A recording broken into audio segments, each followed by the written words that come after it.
Would Elizabeth Chard please come up?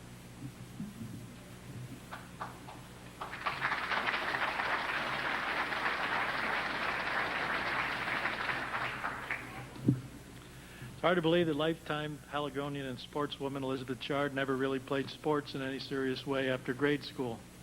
Her father, Robert Hutton, was a keen sportsman, and it's undoubtedly he who instilled in her a love of sport before he passed away while she was still a child.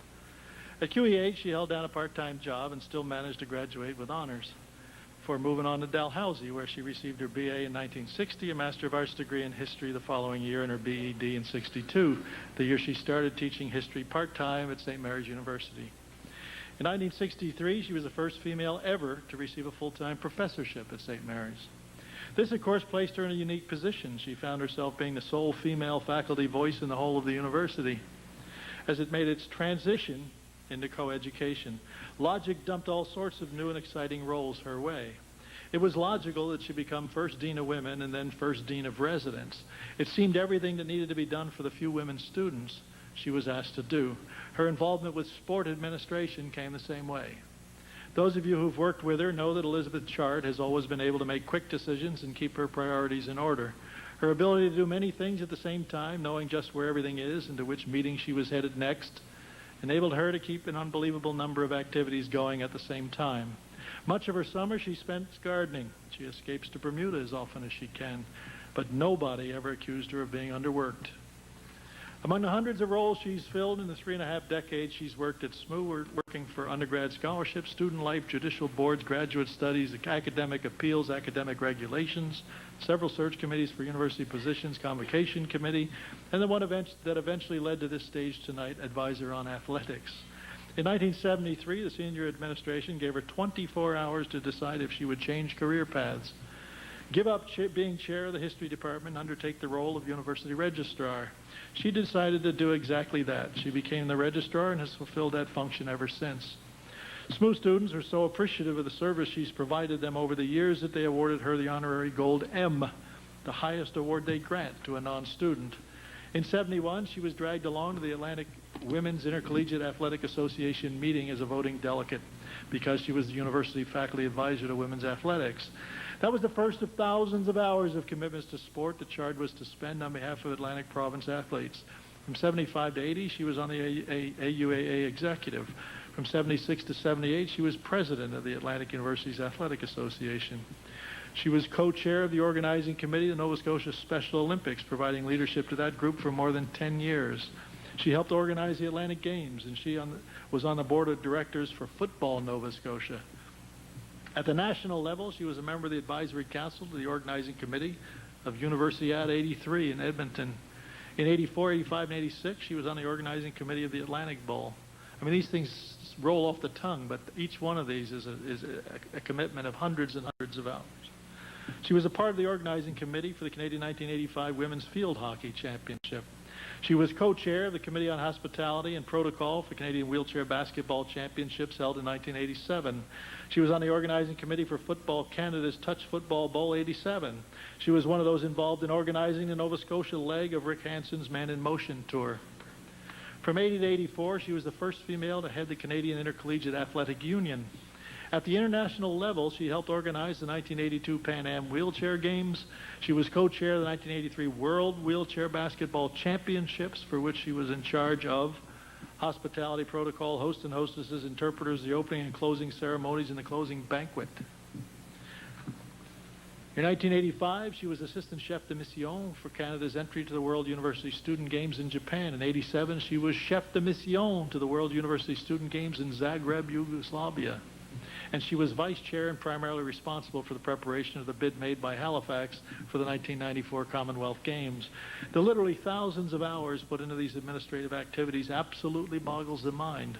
Before assuming that only good comes from her involvement, we should note that shortly after being elected president of the Atlantic Women's Intercollegiate Athletic Association, it ceased to exist. Many thought she should make amends for that, so they elected her president of the Canadian Women's Intercollegiate Athletic Association. She killed that group too. Of course, they ceased to exist because in each instance they were amalgamated with the men's organization. Despite the reputation she undoubtedly gained by killing these groups, she was nonetheless recognized for some of these efforts.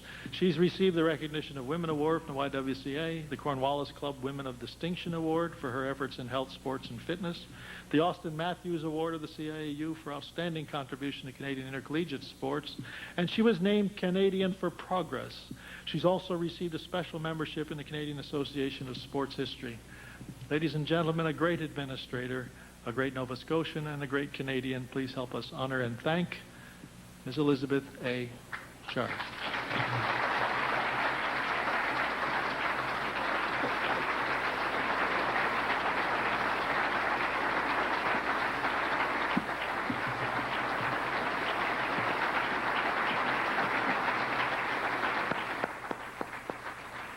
This time I would ask Gabrielle Morrison, who is Vice President of Administration at St. Mary's University, to please join us for the presentation.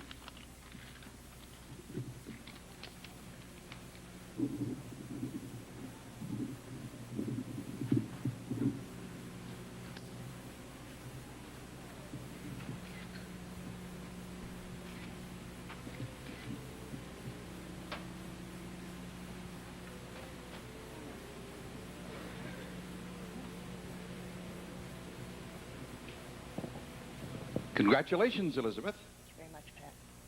According to some of the information compiled in the program, and there's a lot of it in there, you got into sports administration quite by accident. What were the circumstances? The accident was Bob Hayes. He drew a lot of people into that accident, didn't he? Unfortunately, the women would not let him into the administrative organization, so we had to take somebody who was a little bit more respectable along with him. So I was that person.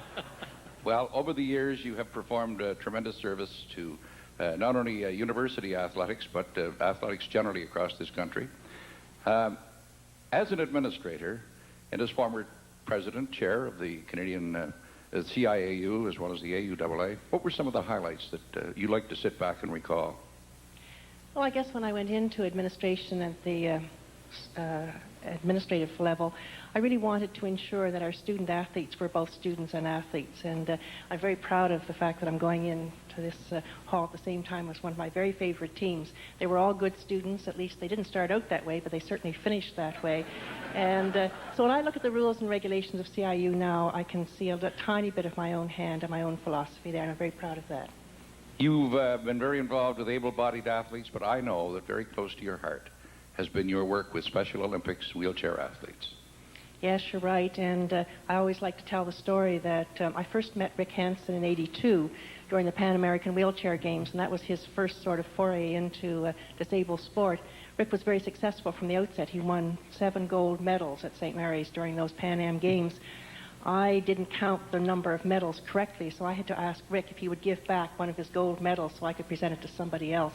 He never ceases to remind me about that story. Okay, getting closer to home, there seems to be something of a sports renaissance, varsity athletics at St. Mary's these days, in both men's and women's sports. That's got to make you pretty happy. Oh, Pat, I never make any predictions. I just take it a day at a time, so we'll see what happens tomorrow. Okay. Thanks, Elizabeth. Elizabeth Chard, ladies and gentlemen.